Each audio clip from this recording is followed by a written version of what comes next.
Hit the wrong button. Sorry. Whoops. Oh, this damn phone. It's too late. Shh, shh. I don't know how to stop it. Oh, stop. What am I going to do? Answer the same thing? Stop. I don't know what to do. Try rejecting it. I. You'd think it would have stopped by now. What a stalking to. How long would it ring? Like, it's like ridiculous to ring that long. Anyway. Was it Hey, me good to calling see you. you? Even What? though was it It me was. calling you? Yeah, it was you. Even though I'm answered. Yeah. That's funny.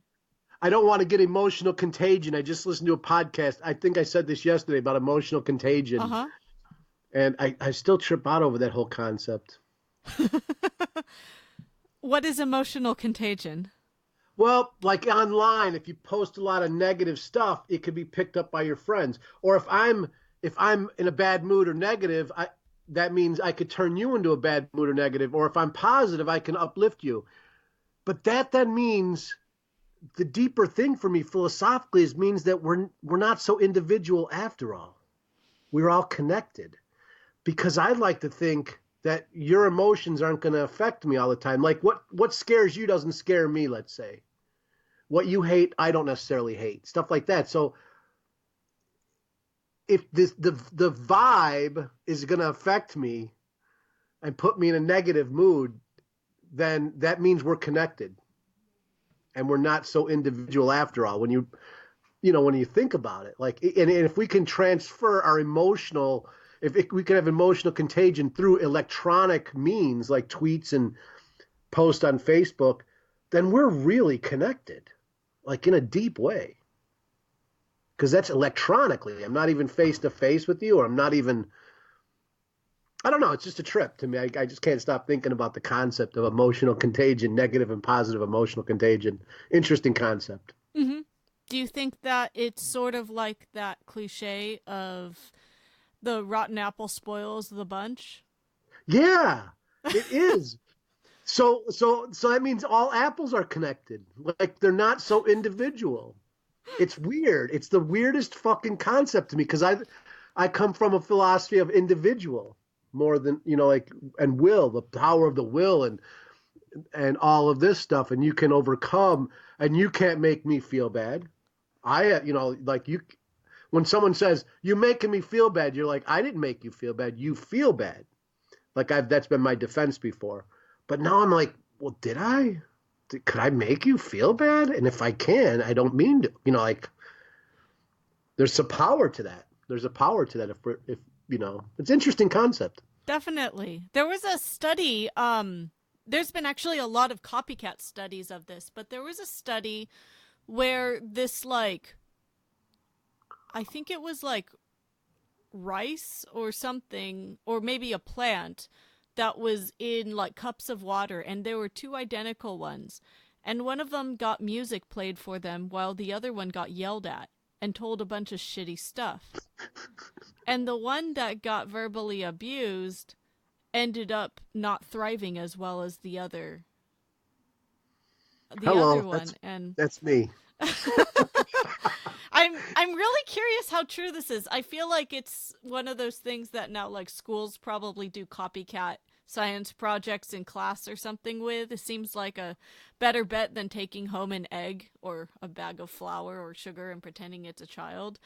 But now I'm really curious. I partially think that we should do a experiment of this. Maybe we should Oh, I each love have that. one and check on it every so often. Maybe do a little update on our Oh, and guys. you make music, so you could really manipulate. You could Yes. really. Music is maybe that's the emotional contagion that proves that we're all connected because vibrations from music really affect people. Mhm. Mhm. Like you can have battle hymns that really get you in the mood to fight. I've noticed, like, I've heard Celtic songs and I'm like, this is just getting me fucking angry. I don't, and then they'll like, It's that was a just battle hymn, and it's I'm like, just wow, Pantera but older. yeah, right, exactly. Pantera, the battle hymn of today. I wonder what would happen if such a thing was put in a series of rooms with different colored lights. Not necessarily sounds it's receiving, but sort of like that psychological idea that red can make someone crazy if they're stuck in a room. Maybe have a series of lights put on those plants and put colored gels over them. Ooh, that's a good one. I didn't hear that. I've never heard that a red room could make you crazy. You've heard that? Yes, however, I didn't hear it from a reliable source. It used to be what the edgelord kids would say. You know, the edgelords in the 90s listening to Korn thinking that they're demented and they actively embrace it kind of thing. Hello. Hello, It's that those me. guys. Yeah, the juggalos. Whoop whoop.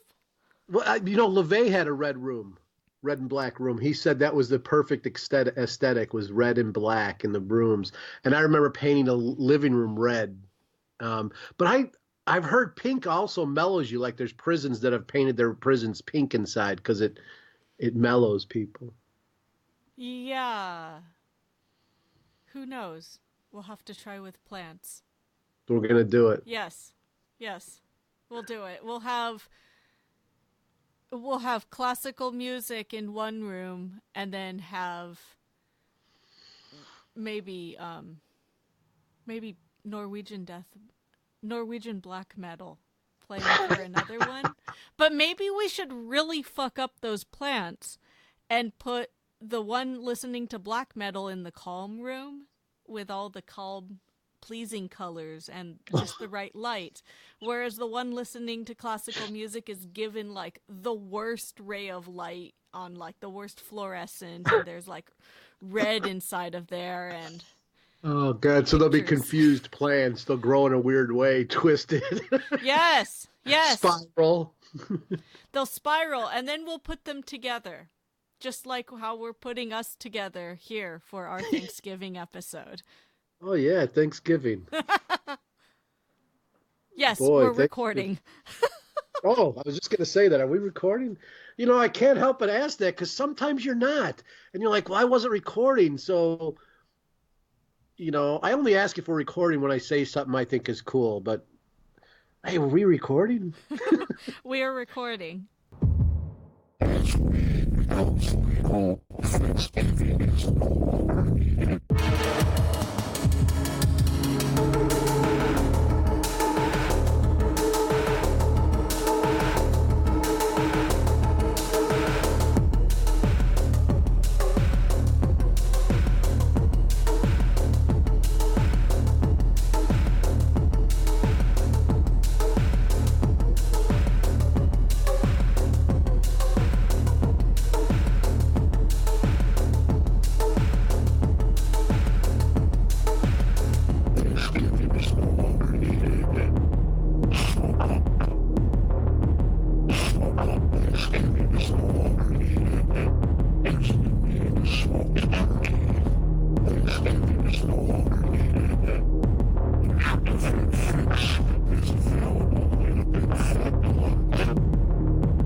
Thanksgiving special. I love our specials and our new our shows that we do in between the seasons and how this whole show is evolving. It's really cool.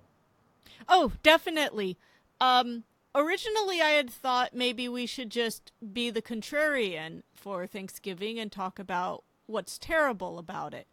But I honestly think that we should take a magical approach to this and have a moderation of both. So I honestly think that our Thanksgiving episode should be a little bit of everything because you can't just have turkey. You have to have other sides. What if you don't like turkey? Are you going to eat something else instead? So let's first start off with this. What do you think of Thanksgiving, Shane? Boy, I think a lot of Thanksgiving, but it's a weird thing. Like basically, um, uh, and I have to think of it in a general way because if I think about it in this moment, it becomes emotional. And in a general way, in my adult years versus my childhood, I looked forward to it because it was an eating holiday. It was like all this cool, decadent food that you didn't get 7 days a week. But as an adult, I sort of listen to, I sort of think about the idea that the Native Americans were slaughtered or stuff like that during what we celebrate as the pilgrims coming over, them perverting Native American beliefs or just taking some of their beliefs and then leaving the rest behind and turning them into Christians. And so that's what I think of on Thanksgiving. So publicly, like right here, I don't celebrate Thanksgiving. But privately, if someone's going to invite me over for turkey, I'm going. Okay. And I just so privately, I'll definitely I'll show up at your house for some mashed potatoes and gravy and stuffing and turkey, but no photos, please. You can't be seen with your guilty pleasure of Right. old ass food. Right. But publicly, I'm always like down with Thanksgiving. Forget that Thanksgiving stuff. It's a bullshit holiday. So that's how I don't celebrate Thanksgiving myself either. If someone were to invite me, hey, you guys, if you want to invite me, don't be offended if I pass on the turkey. I don't like turkey. But, no. And, but I don't celebrate it because I don't celebrate white holidays. So I have a general rule that I celebrate myself. I celebrate what means a lot to myself, but I generally don't celebrate white holidays either. I love this. I love this. I love this. Yeah, that's very cool. That's very, we were talking, I got to ask you back to the turkey real quick. Mm-hmm. Do you like chicken? Yes. Do you like duck? Yes. Well, if you ever came over, we would secretly eat duck then, and we wouldn't tell anyone for Thanksgiving. How do you cook your duck? Well, I want it roasted and crispy on the outside because it's so fucking greasy on the inside. Just crisp that motherfucker up. I like Peking duck. I like to go out for that. That's a very special thing, a delicacy. I don't know if it's only, I don't know where I don't know if that's Americanized or what, but I like Peking duck. I think of Christmas when I think of Peking duck. Oh, nice. But, yeah, duck. I feel like I've never tried a turducken, but if I had a turducken, I would probably peel off the turkey like the outside of an orange and just eat the chicken and the duck. Give the turkey to my dogs. So you just want a duckin'? I just want a duckin'. I think that turkey makes me a little upset because it makes me think of how much food we consume as Americans. Because what a giant bird. And I understand, okay, the turkey makes sense if you have your parent, your siblings, family, maybe some friends, your cousins. You have a lot of people to feed. That makes perfect sense. But for a family of 4 and smaller, that's a lot of food. And it's quite an obligation to make. It does, as a person who has made turkey for just him and his partner, for me and my partner, it does become awful after the seventh day of continuing to eat. Like now I'm having turkey fucking whatever casserole. It's like, oh, why did I make this turkey? Like, and then you grow up and you just get a small turkey breast. Yes, I made turkey for two 1 year and never again. Never made it again. It was so delicious. The leftovers were fantastic. We made soup, we made enchiladas, we made You all just kind said of you don't stuff. like turkey. But I think that I stopped liking turkey after I made it, to Oh, be I love honest, this. because I was looking forward to that turkey when we made it, and it was good. But I think after that, it was a combination of I didn't want to do it again, a combination of I think I had also I was in my early 20s when I made that turkey. And or at least that's the age I told everyone I was. And I didn't go to so many family Thanksgivings because of like work schedule or like distance, things like that. So I ate less turkey. And I think that Thanksgiving stopped being such a big part of my life because of that. So maybe it's a little bit of the conditioning of not having it made me not care about it so much. So I gotta, no one here is gonna know where you come from or what you are. It's just audio. Mm-hmm. You're 500 years old. So what was your past where you don't celebrate white holidays? You're not white. What are you? Like I know what you are, but I'm asking you to explain Oh yeah. if you want to divulge what you are. And the second part of that question would be within those cultures, do you celebrate any of those cultural holidays? So So, yes and no. So, my dad is actually Native American. My mom is Japanese. And we grew up having pretty American Thanksgivings, but we had a lot of side foods because my mom didn't really eat the same Thanksgiving food much growing up. I think that when we were teenagers, it was more integrated and it was just plain Thanksgiving food with some embellishments that my parents just chose on their own. But it's pretty much Thanksgiving or not Thanksgiving because such a thing doesn't exist in Japanese culture. But also, I think we're one of the only countries that eat turkeys as really, Americans. Yeah. And actually, I've had very similar conversations with other Asian Americans who either grew up in the States or had one parent who wasn't Asian. For example, last year I spoke to a Chinese American woman who her parents and she moved to Texas when she was a kid, which just makes me think of the Supanusin Pones in King of the Hill, only that she wasn't Laotian. Anyway, and she said that her mother and other Chinese American or Chinese mothers would get together to make a big Thanksgiving feast and they would all put it together. And one person would make a turkey and it would be a bunch of Chinese sides. Just things that oh, they knew to eat. Because it was so much trouble to put together something to eat on the side of this turkey that's already out of the routine, but these other foods that just you don't know. And that to me is I'm getting the idea that a lot of other Asian American people may do the same thing.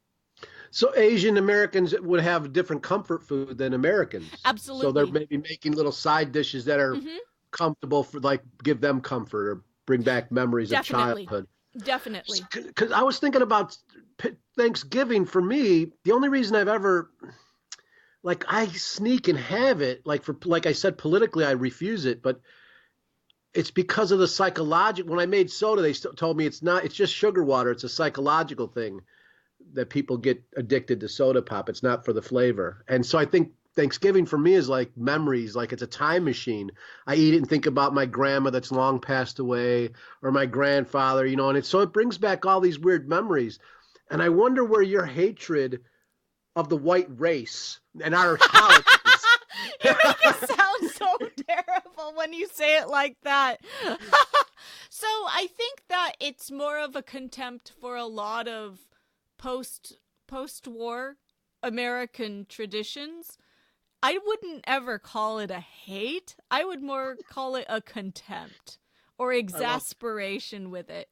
better word, And contempt. I think a lot of it, to be honest, came from my contempt for my in-laws. I think that I didn't really get a good glimpse of peak whiteness until I got married. And Peak even though I whiteness. haven't really been in the picture because I opted out a few years ago, shout out to my in-laws' extended family. I'm not talking about my direct in-laws regarding my partner's parents. I'm talking about his aunts, uncles, etc. Hey, hate you too.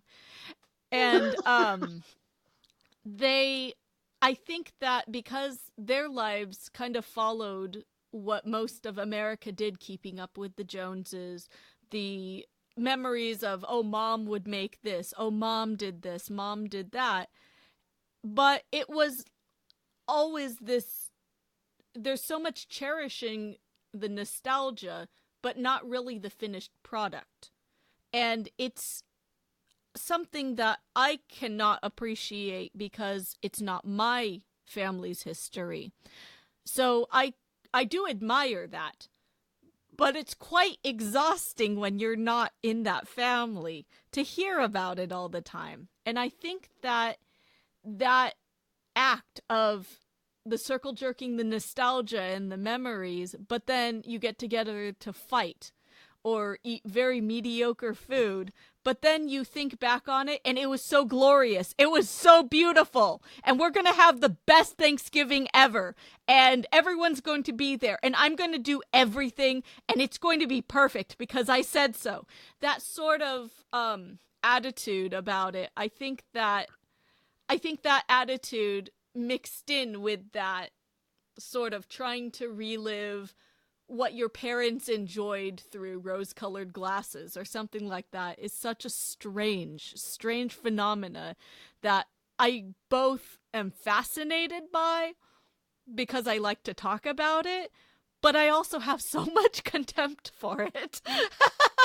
Interesting. And that's solely, you see that as a white thing or an American thing. It's quite American. American. I don't think it's exclusively white.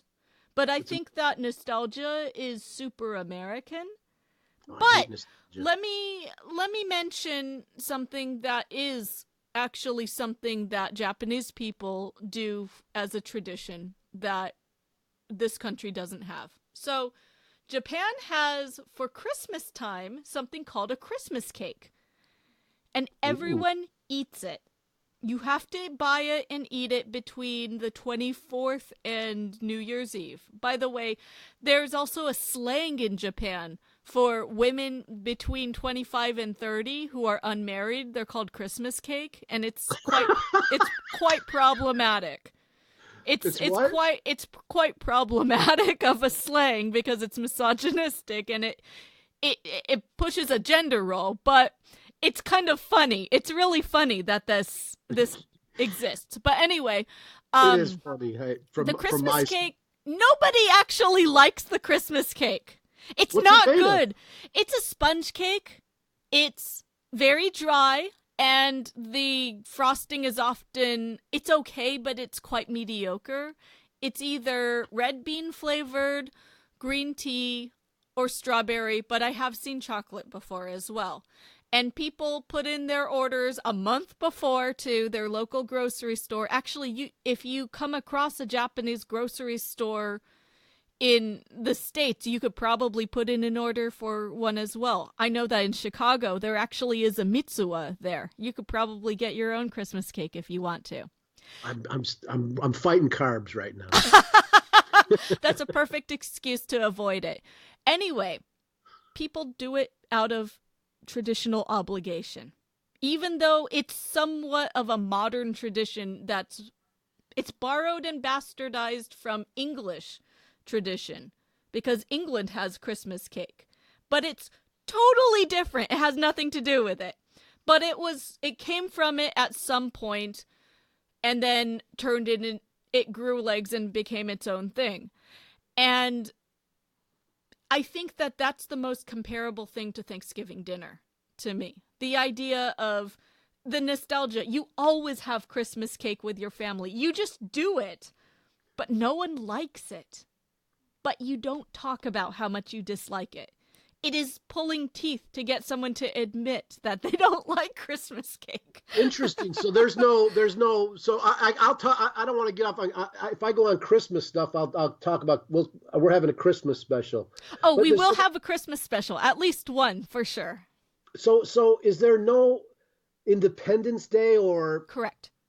There's nothing like that in Japan? There are summer festivals, but they're very localized. And there are some traditions. What do you mean local? Excuse me. What do you mean localized? By region or something like that? Or like some areas might be proud of being a fishing area. So they might have a festival celebrating a type of fish that's important to the area, or perhaps whale in some area.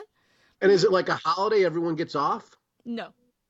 Okay, so like we have this national holiday for Thanksgiving. Is there anything comparable beyond? I don't know actually, but I'm leaning toward no, because you celebrate things on your own time.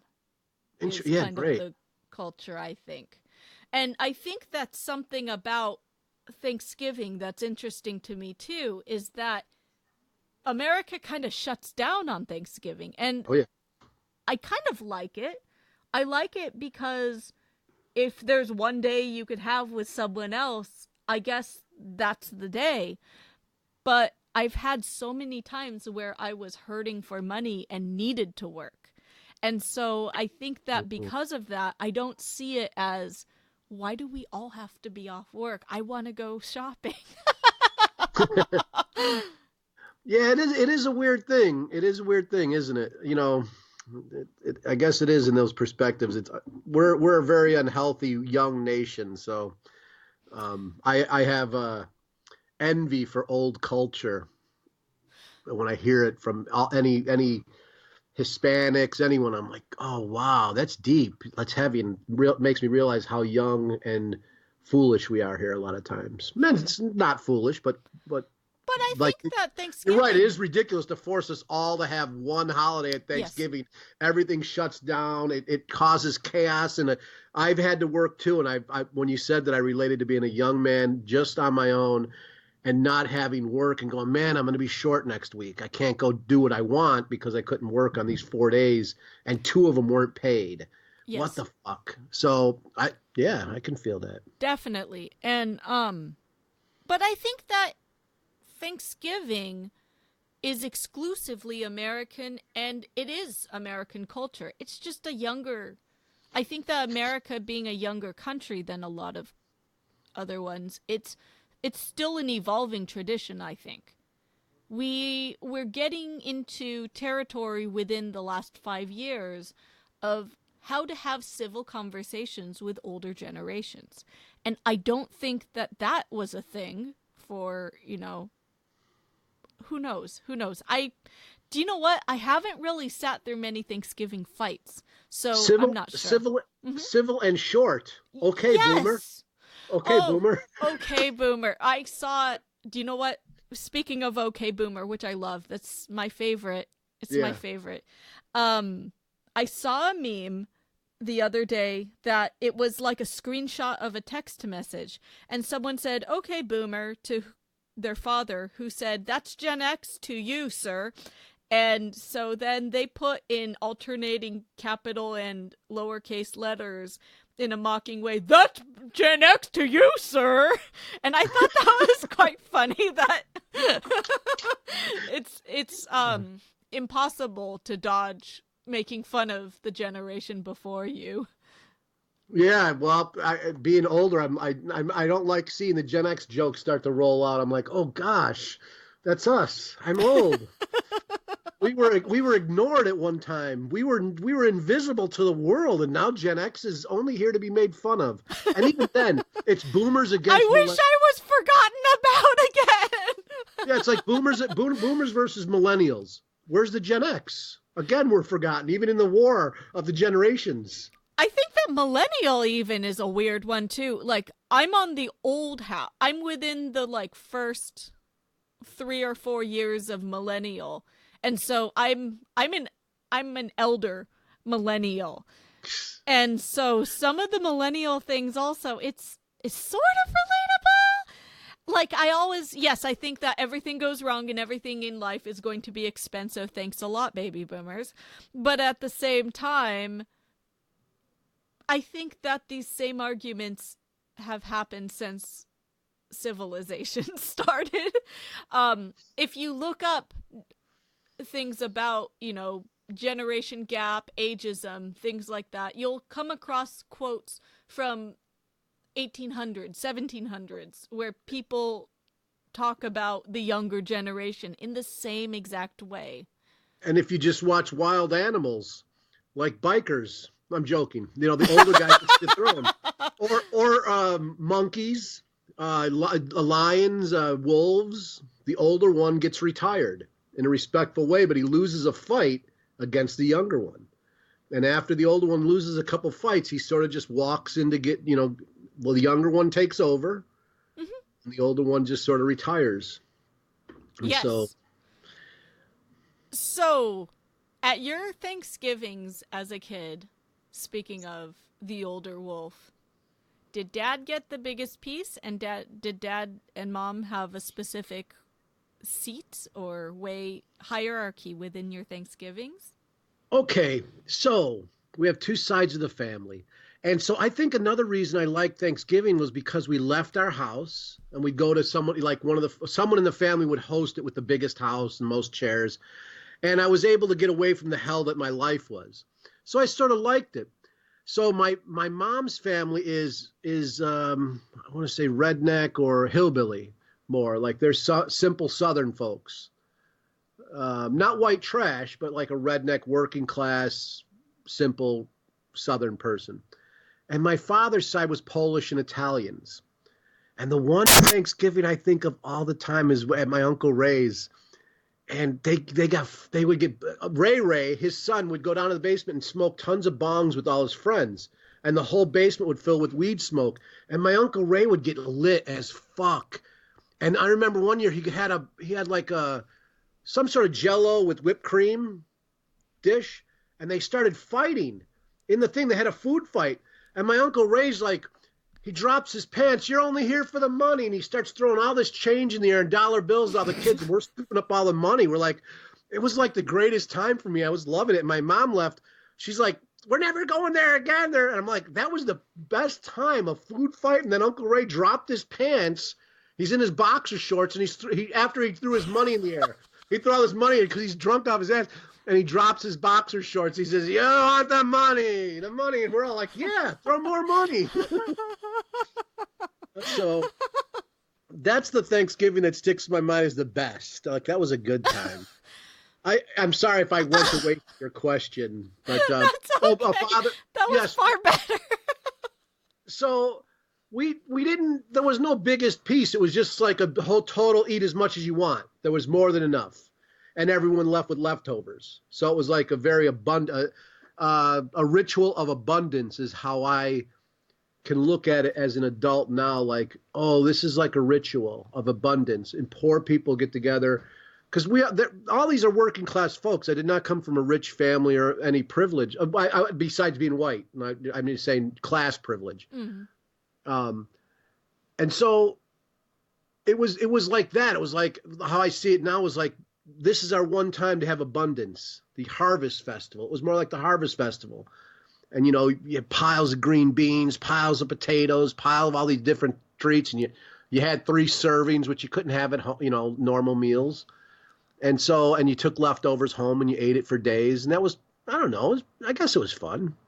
It was cool. I think that makes the idea of ritual of abundance definitely sounds like it's a, even though it's not a purge because you're binging, it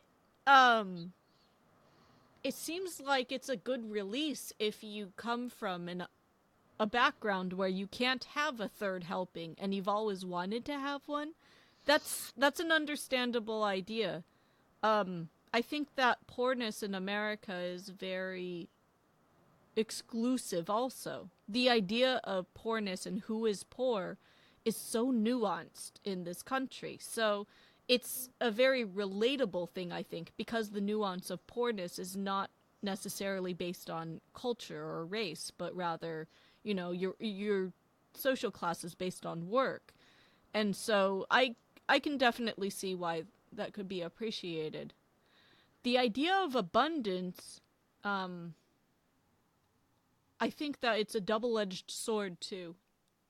What I just described, the abundance seems like it's almost like the celebration of a harvest sort of Yeah. idea. And I guess it makes sense because it takes place in fall.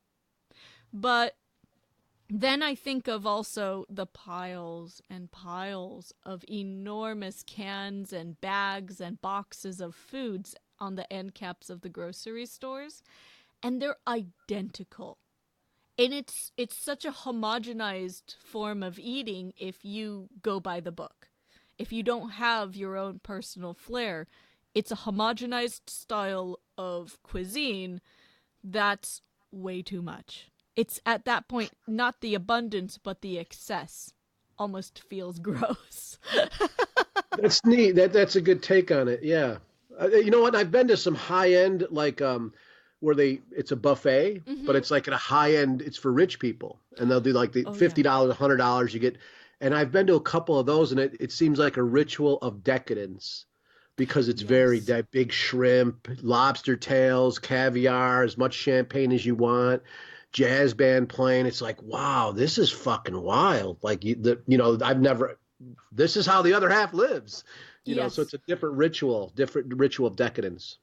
Um, A lot of the okay, foods eaten for Thanksgiving, including things like seafood that some people have, it's an interesting look back on American food between, I feel like it looks all like food between the 20s and 50s. The idea of roasting an enormous dry bird makes me think of, food from the 50s.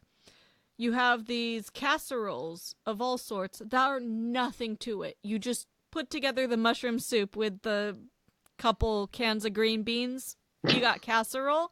That's 1950s, like, you know, oh, you're busy in the kitchen these days, ladies. You need time for your cigarette or whatever the advertisement says. The idea that you buy these ingredients and all of the instructions are behind the label is, again, that comes from the late 50s, early 60s. I think of those like the right. modern kitchen, blah, blah, blah, blah, blah. Do, do, do, do, do, do, do. This brings me to a thought that my first act of rebellion against when I would start saying, I don't celebrate Thanksgiving. Mm-hmm. This is a genocidal fucking date. I Okay. get out, when I'm younger, I'll radical. If and everyone has the day off. So you got a group of friends that are like, don't celebrate as well or whatever, all wearing black, dark people. And, we're going to have pizza puffs. Where anything that was totally pizza puffs and a salmon. We're going to bake a salmon, have Mm-hmm. some pizza puffs, and drink whiskey. Like totally anti. Our rebellion was food. What is a So we pizza say, puff? what is a pizza puff? Yeah. When you come to Chicago, you're going to find out what a pizza puff is. Okay. It's basically like a pizza. It's cheese, sausage, and red sauce wrapped into almost like a phyllo dough, but not. But it's Not a like calzone. it is very similar to a calzone, but for fast food places here. Like They you go to a call it. hot dog stand or beef stand, they may serve pizza puffs, which they drop in a deep fryer. Calzones are baked. Oh, it's a real pizza roll. Yes, it's a big pizza roll though. It's like about Oh my god. yeah. It's and I need it. here. Yeah, you would eat them. You love them. I would have pizza puffs for Thanksgiving. I think that times that I recall having Thanksgiving post making a bird for two, we just ate what we liked. And I don't think Yeah. we even called it Thanksgiving. I think most of the time we made steaks at home or had Oh, pizza that's or nice. pasta. Steaks are so. I do like the part of Thanksgiving that I do think, and I can't deny, is what am I thankful for this year? Like I think about it, Okay. like what am I like when it hits that on that day? I'm like, am I? I as an adult, I started thinking that way. What am I thankful for? And I had to, think about that. And so I like that. I like that part just personally, though. It's not Hmm. anything I share usually with people. I just think about it in my own self, like much like when you have a birthday or anything else, you might think about what did I do this year? I guess, and if I were to share that with with the people listeners now, I would say I'm thankful for the friends I have and I had from decades ago that have let me back into their lives, and it's like we never had 2 decades between us. Um, I'm thankful for you and our friendship. Oh, thank I'm you. thank Yeah, I'm thankful for the friends I have right now. They're really, it's really I'm thankful for that. I'm thankful for the friends I have. And there you go. That's what I would be thankful for. Of course, I'm thankful for warmth, roof over my head, you know, my patron, but they're friends. They're friends of mine too. Like I've had a lot of support and help this year, and I don't know if I would have survived without it, without all that stuff. So I'm definitely thankful right now about that. Anyway, Do I you shared something I normally don't share. I'm not supposed to be thankful. I'm supposed to be spiteful, I think. Is that I'm not. I'm joking, but um do you feel like being thankful on the designated day is just it's an easy day to remember, oh shit, I'm thankful for this, or do you feel thankful for those things year round? oh, I feel thankful. Definitely for me, I feel thankful for those things all around. I think Mm-hmm. Christmas is more that holiday where you know, you see family you don't really care about, you don't see, or it's that's the time of year where you don't. I think that's. But no, Thanksgiving for me, it's something that's amounted. I'm not easily thankful for things. I try to be thankful for myself, and I take credit for my stuff as much as I can. But certainly around Thanksgiving, that's what I think of. But no, those things I've been thankful. Fuck, every night I have to think, what am I thankful is the condition I've been in this year. I have to think, what do I have gratitude for? What am I Mm-hmm. thankful for? And I've had to think about that a lot.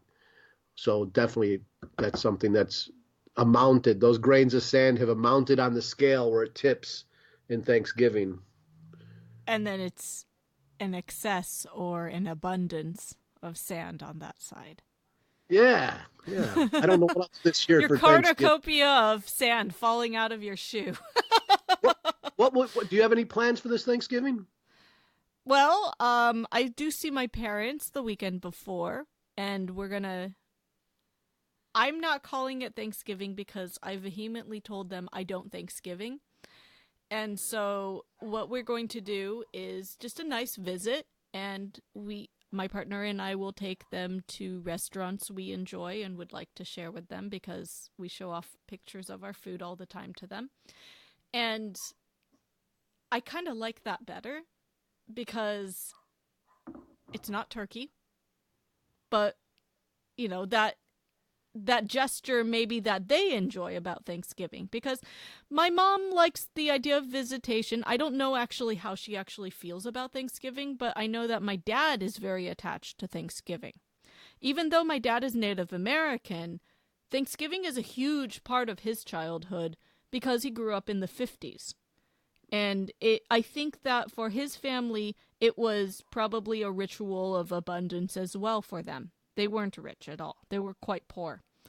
And I think that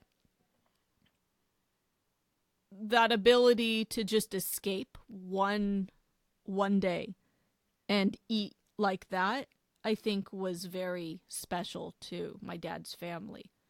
The idea of, like, I had a lot of stories told to me from my dad about desserts, how they didn't have desserts for dinner. They were so poor that they just put molasses on a plate and eat it with a piece of bread, and that was dessert most of the time. Right. Stuff like that. So the idea of having pies, having sweet potatoes with, Karo syrup and marshmallows, things like that, that for him as a child was special. And I think that because his parents both passed away, I think that he's even more attached to it now because of that. It's a time machine. Yes. Yes. Yeah. And I do think back and think that the most relevant Thanksgivings are probably times that we celebrated with my grandparents when they were alive. I think that those times that we had it with them, it was also some of the last times I think I saw my cousins from that side. And it was, even though we didn't. Okay, so conversation has never been lively at any of my family's dinners. It's usually sit and chew, sit and eat. But I remember enjoying it regardless. That's cool. I think that that enjoyment of company, I don't know if how they feel about that, because years later my mom complained about a cousin from the other side visiting them and how she was so quiet at dinner, and I couldn't remember any stimulating conversation from any family dinners. So I don't know if I'm seeing this through a different lens or not, but I think that that idea in hindsight, maybe that idea of abundance, I can kind of see through why my dad likes Thanksgiving. I'm with your dad. I remember growing up and we didn't have it was a great day if they made French toast, which is just eggs and but Oh, we would that's dip lavish. Yeah. we would yeah, right. But there would be the what he said that put honey on the plate, very similar to that. Mhm. And we'd make toast and butter or margarine, usually margarine. So toast and margarine, we dip it in the honey and eat that. So similar. But yeah, interesting. I think also and perhaps this is why my dad's experiences didn't really center around Native American suffering the same way that, others might see it that way, is that he grew up in the 50s, and so this is a time of Jim Crow. He didn't grow up in a state that quite likes people of color, and they forced Native Americans in that state, you know, maybe 70 years before his childhood. And so I think because of that, the idea of living as the whites for one day was Yeah. quite appealing for people of color. And so I think that that vicariousness as well of when you eat like kings, you're eating like the whites during that time period. And I think that that secret, like, just escapism, just escapism with no consequences is a big part of it as well. I can see that. Mm-hmm. Interesting. Yeah, I Funny don't know that what it's I'll do this something year for his Thanksgiving. child. What? Funny, What? it's something his child has contempt for, that idea of eating as the whites. Well, for good reason. I think you have good reasons behind your contempt. You know, it's hard to argue with you about a lot of the things you have educated me on, your experiences that I wouldn't have a clue unless I was educated about it because I have the white privilege that it's true. And so I love hearing this stuff. I love it. Speaking of privilege, I have a Thanksgiving story. It doesn't Oh, quite match up to your uncle. That, to me, is the best Thanksgiving story I have ever heard. oh God, I Is wish I that had a video or picture for you. I had a Thanksgiving with my parents and my in-laws where my mother-in-law decided to announce that she was a vegan at Thanksgiving. That was the day she became a vegan. And I never had Thanksgiving blow-ups at my house. We never had drunken tirades, partially because no one drinks in my parents' house. My dad will have a beer here and there, but he would get it at a bar if he had it. And I think I've only seen him drink alcohol as a kid, maybe 3 or 4 times ever. Oh, nice. And I don't think he's against alcohol because I drank at my sister's wedding. My parents didn't flip out. But, so we didn't have that experience of the drunk uncle kind of thing. My drunk uncle lives outside of this country and doesn't celebrate Thanksgiving, but he sure would be a good adversary to Uncle Ray. I'll have a great time. He's quite a character as well.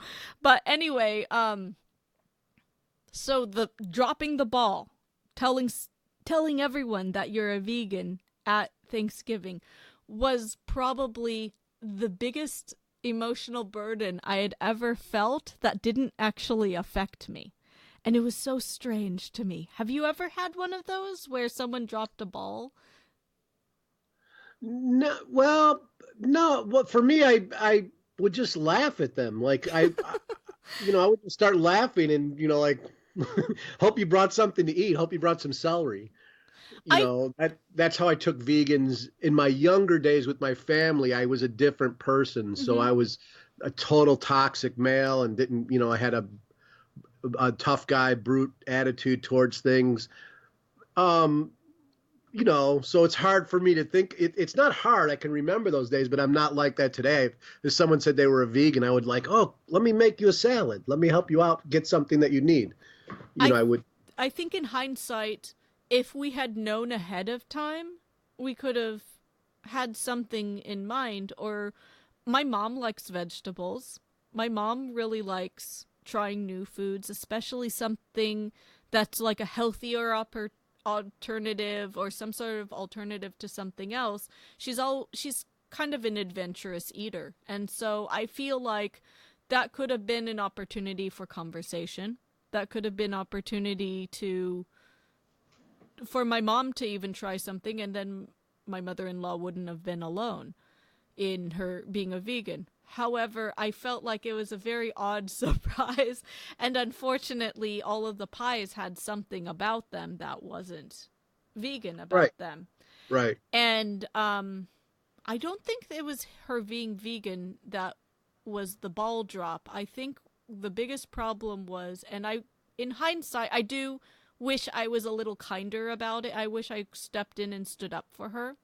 But my dad was very frustrated because she kept asking, is there meat in the mincemeat pie? And how much meat is there? And my dad explained that it's mincemeat, and that's kind of how he saw it, as it's mincemeat, end of story. And he had had enough. And I think that because of that, my dad had enough of my in-laws visiting and just tuned out. And then my mom was stuck with entertaining, and myself was stuck entertaining. And then I think that the cultural clash of just being very different families really came into play. And again, in hindsight, I wish I was kinder about this because I felt uncomfortable, so I shut down and I ignored them. And so they were kind of on their own at my Maybe house.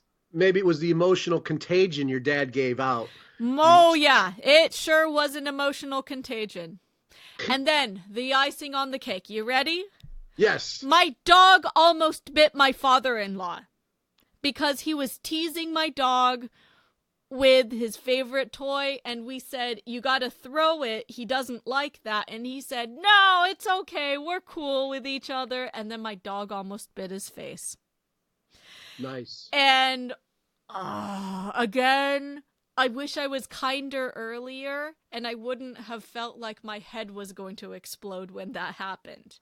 So I have my own personal regrets about this. I feel like I used to think that they ruined Thanksgiving, and in hindsight, I could have done something to make them feel more welcome, and I should have apologized for my dad in a way, because my dad, do you know what? He did the same thing when I was dating.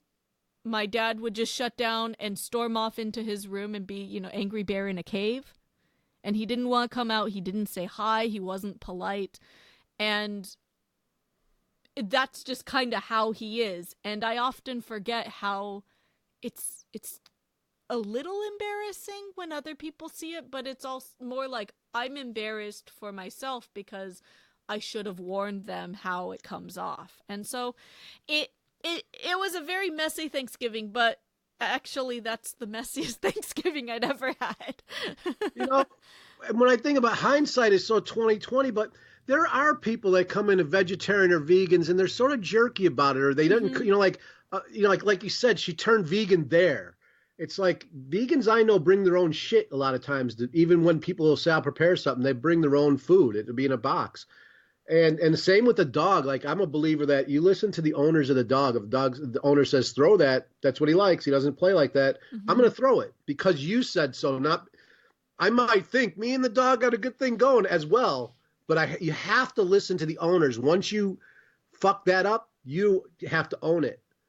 And if you're vegan, you have to own that. Like you can't expect everyone to bend over backwards for you. I don't know if she actually expected it. I think that she wanted to be included and didn't know how to go about it, kind of thing. But at the same time, there's been other incidences of feeling like she should have been included when no one else thought that way. So maybe.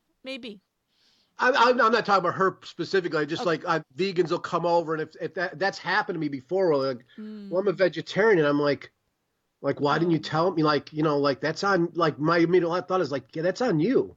Like, I'm not a jerk. I would have prepared. So I would have made sure you're taken care Mm-hmm. of at the barbecue. But why didn't you fucking tell me this beforehand, or why didn't you bring your own shit?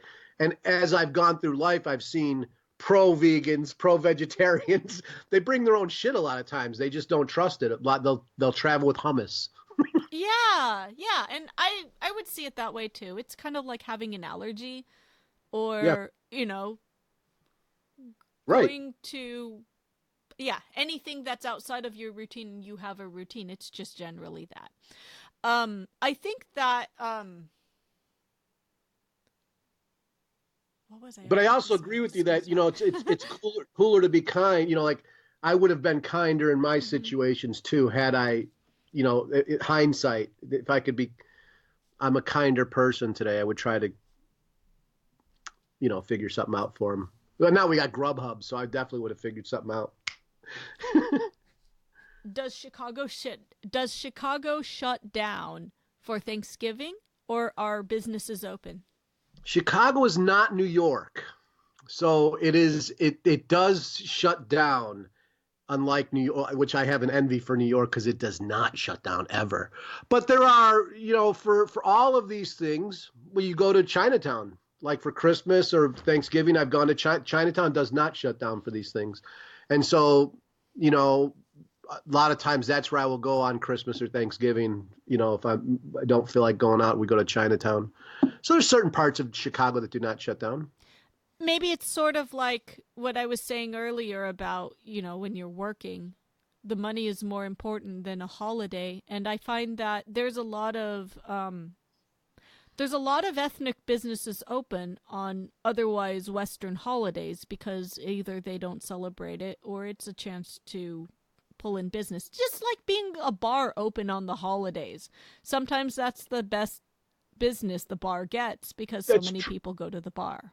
Yeah, Chicago doesn't shut down like smaller towns. I shouldn't say that. Mm-hmm. There are people serving turkey dinners, but it does slow down. The streets are empty. I should say the people like it's like almost like when a Bears game's on or sports. They're big sports fans here.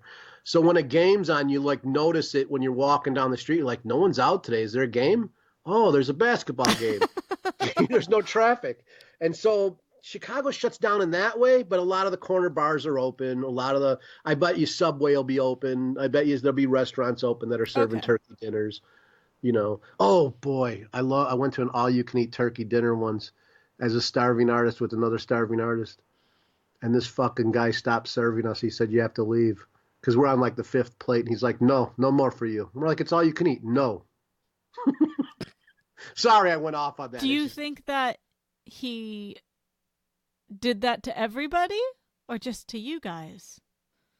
possibly just to us. We look like scumbag artists. We were in our painting clothes and all messy, and we're like, we've got this much money in our pocket. Let's go to that all you can eat and just Don't stuff ourselves. call it all you can eat if it's not all I can eat. Right. And he had a limo. You would get a limo. Limo would pick you up and drive you there. To It the was like, all you can eat? right, right. So he did this. This guy was like little Bucharest. And he had a picture of Vlad the Impaler on the wall. Like he was an old guy from Bucharest and he had stained glass Vlad the Impaler. So he was into this shit. And so the limo picks us up and we're like eating beans and coffee. Like that's all we have. We have nothing. So we just go for it. And we're eating the fuck out of this place. And the guy's like, no, you have to leave after our fifth serving. We're like, we're not leaving. We're not leaving, dude. You have to call the police. It's all you can eat. And a waitress comes up and said, listen, I'm going to fix you guys a big platter of food, but he doesn't want you to leave. But I'm going to give you like 3 And so she did. It was like a huge platter, you know, and the limo guy took us back to the place and we had food for the rest of the week and it was great. I don't know why that's so funny to me, but you saying that, you know, this person is Romanian makes me now see the context of the limo and the you need to leave. Oh God, he was so funny. I could go off on stories. We used to go there all the time. He's closed down now. And he wouldn't let anyone order the same meal. He's like, no, I have 300 dishes. No. And then he talks us one day. He's like, I go, you want the kids? And he goes, I have a daughter, but she's of no use. No use. And we're like, what? She goes, she's of no use to the family. She can't work after her hand went in the sausage grinder. And she lost her hand in the sausage grinder. Guess what we're all eating? Sausages. Oh, Jesus Christ. And he's talking about his daughter's hand went in the I got sausage 300 grinder. different dishes and you're going to have the sausage because we got to get rid of it. And then you got to leave. Yeah, so we all have, I think we had a sausage appetizer or something like that, but we're all chowing on sausage as he tells us the story of his daughter's hand going in his sausage grinder and she losing her hand and she's absolutely worthless to him now because she's missing a hand. I'm like, fucking, and he used to come out and yell at the waitresses, what about the people? The people! Yelling, it was great to go in there because it was like a circus, but it makes me think of the soup Nazi on Seinfeld a little bit. With Vlad the Impaler fucking stained glass. It was not a gimmick. It was like something he looked up to. Vlad the Impaler as a, you know, oh God, it was a great place. I wish it were still open. Skewers the vegetables from the pan and yeah, crusading his way through cuisine. Exactly.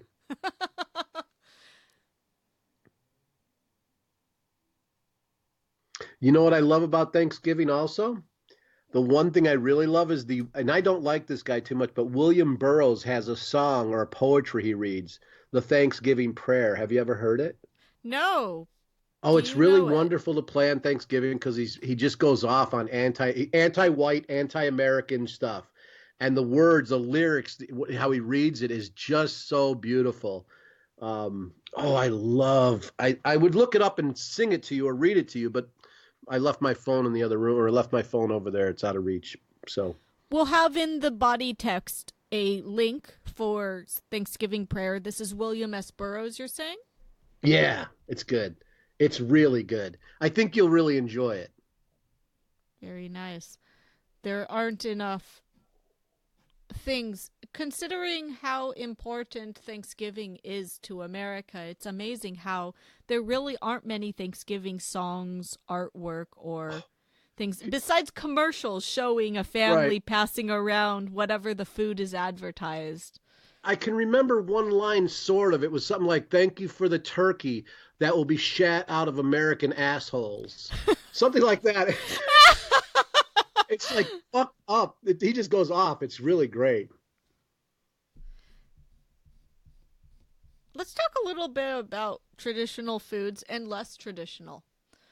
What would be your most signature food for Thanksgiving if you were to make a meal or bring a piece to a potluck?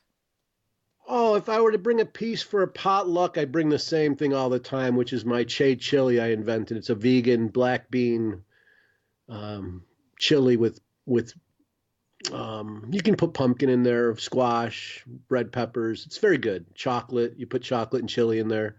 That sounds very like late fall sounding with chocolate and squash in it. That sounds really tasty. Oh, yeah, it is. And I bring that to most functions, either that or the Dorothea Puente salsa that I make. But if I were making, like, if we were hanging out, me and you, like you would have pizza puffs, and I would probably make a duck. Like, I love duck. Like, duck is the shit, but there's not enough meat on it. So you got to make, like... 2, at least. Yeah, 2 ducks, right. So I would make duck, and I do like mashed potatoes. They're a guilty pleasure with garlic or blue cheese in them sometimes. Those are very good. But you know, as a person who has is going to a gym now and is struggling with weight loss his whole life, every day's Thanksgiving for a fat man. I eat a lot of cool foods, but A lot of people are cutting off carbs, breads. Like, yeah, I guess that's a carb too. But a lot of sugary, carby foods are traditional foods. And so I feel like we're reaching a renaissance of possible new Thanksgiving foods that become more common amongst potlucks, or maybe shared recipes or advertised maybe on the label of a food. Maybe we're coming to a new generation of Thanksgivings because people are ooh, eating much healthier now. People yeah, are looking out for what their children eat. Even if it's a treat, they want their kids to eat well because they yeah. know that health issues come along the road. I just ran across a recipe for a quinoa stuffing. So, That sounds really good. I'm not a fan of quinoa, but that sounds tasty for some reason. you know what I really love? You bring this up. The one thing I need if I show up at your house for Thanksgiving and you don't have cranberries like fucking made from fresh cranberries, like that's a bummer to me. Like cranberries are the essential thing for me that make it Thanksgiving. I can have turkey any day of the week. You know, I can sweet potatoes, but cranberries are that one thing that pushes things for me. You know, You and my dad makes them from scratch. yeah, that's what I'm saying. The Yeah. scratch made ones. I know a lot of people get the can of cranberry and they cut it up. That can be Not the, thrown in the street and yeah. set on fire. No. Along with Cran- Dr. Seuss books, one day I'll tell you about how I feel about Dr. Seuss, but it I can can't wait for the this. Dr. Seuss books will start the fire of the terrible Wow. cranberry sauce. No. No. I don't understand this ocean spray canned cranberry sauce, but also so content warning for gore and Boomer. grossness. But ladies, if you've ever had endometriosis, that's what the canned cranberry sauce looks like. Just speaking from past experience of passing cranberry sauce can shaped sized endometriosis when I had a tumor. Oh my God. So I feel like my health ruined that dish for me, but it was already ruined for me as a kid because I didn't care for it. I Oh my loved it when I God. was really little, but I think that I ate too much of it at some point, and then like as an adult, no. I apologize to everyone. I know that's really gross, but you should not eat it anyway. So if I've turned you off to it, now you'll know. It's a simple recipe to make cranberry sauce, and anyone can do it. I think that canned cranberry that we're talking about, the Yes. endometriosis one, is all I have is one thing to say about that. Okay, boomer. It is totally okay, Boomer. It's okay, Silent Generation. It's Right. okay, Greatest Generation. It's okay, whatever the generation before Greatest Generation is. And, yes, it's again, that last hurrah of those disgusting gelatinous mold foods. You know, the food in the molds, or The like those aspics. weird, huh? I think they're called aspics. Yes. Yes, it's that time period of decadence. That was seen as fancy food at one time, and it's outdated. There's so many better things you could do with it. And like I think that because of Instagram, the idea of being a foodie, the term food porn, just so many different ways to share recipes now that again, I'm going to use the word renaissance. We are in a renaissance of cuisine in America where we have so many influences and so much ingenuity within it too. People are realizing, oh, hey, these two things go well together. Let's continue making it. Oh, hey, I'm going to put this on Pinterest. I'm going to put this on YouTube. And people are trying new foods and getting away from those okay boomer foods that sometimes I hope that they kind of crawl into the sea after after that generation has passed. Maybe those foods will also go away and Thanksgiving will be pizza puffs and duck. Yeah, pizza puffs and duck. That's right. Boom. Thank you for listening. Please subscribe and tune in to our next episode wherever you prefer to listen to podcasts. You can find us at Speak of the Devil Pod on Twitter and contact us at speakofthedevilpod@gmail.com. For Shane's artwork or to support his endeavors, please visit ShaneBugby.com or find him on Twitter at ShaneBugby. I've been Nannerl. Have a good one.